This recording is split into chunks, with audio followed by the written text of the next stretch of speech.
Let's talk Pokemon.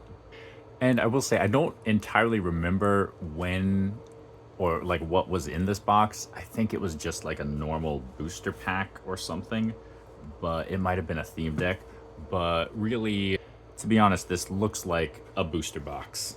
Here, I'll hold a booster pack up next to it. See, it could, you know, could fit. It's about the same footprint as an Elite Trainer box. But I don't really remember what it was that I got out of this particular box here that I've now been using as storage. And see, I have a nice Kabuto sticker up there, of course. Well, the box's part in our story is done, as indicated by the alarm going off. I'm just kidding, that was not the nature of that alarm. What I have here is the first deck that I brought to a competitive Pokemon tournament. This was, and I'll even start laying it out here. This was a deck that, and I just, it's kind of special for me, to be honest, because this is the last shuffle that I had of this deck. So I'm just going to bring everyone along for the ride while I lay out the contents one by one, and we take that little trip down memory lane together.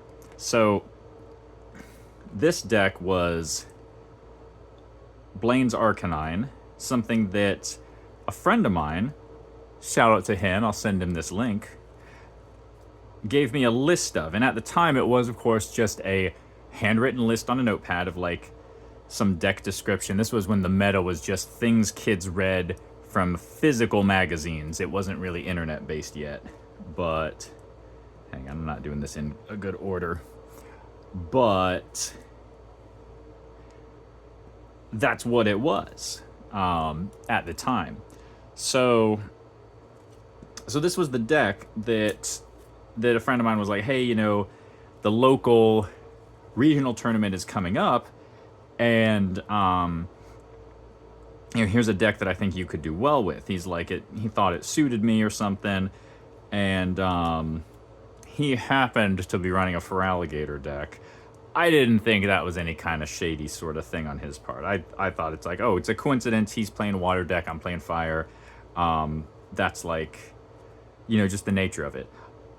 As an aside, of course, these are vintage cards. It's kind of funny to think back on this and see it's like a stock portfolio level of things that us kids in the playground were just like playing with. Like these, like this, these are all first edition Darkness Energies, and those are the ones I was playing with because those are the ones I had. And a lot of the other, like the Sneasel is also first edition. I was playing with that. There's some other things in here that you'll find interesting, but it's like the Blaine is a rare card. It probably cost $3 back in the day. Now it maybe costs $20, but it's interesting to look back and see like, oh, these investment portfolio items today, 30 plus years ago, these were children's toys at one time.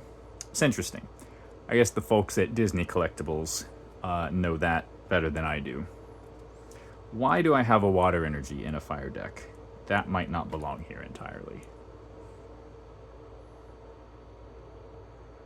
I also want to point out I have a few cards that have an extra card stuffed in the sleeve here because conceivably I was going to quick swap if I needed to have one less challenge and perhaps one more lightning energy. What are we doing here, buddy?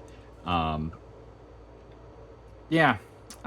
In hindsight, that is not good card management hygiene, but it's what I was doing at the time. I think what it was that I had a few different decks. Yeah. This must have been because of the Lugia deck. That's why I have so many lightning and water mixed in, because I also was using fire from the and trainers swapped in with my Neo Genesis Lugia deck as well. This is fun to see the different cards, but I have to make a second video where I more dissect this. I would like to get to the really interesting parts, which among the first edition Elm, of course, we have first edition Murkrow and Blaine and his gym. Let's see if we get to the really interesting thing that I want to show today in the video. There it is, first edition Pichu. Isn't that neat? Just a classic children's toy out on the playground.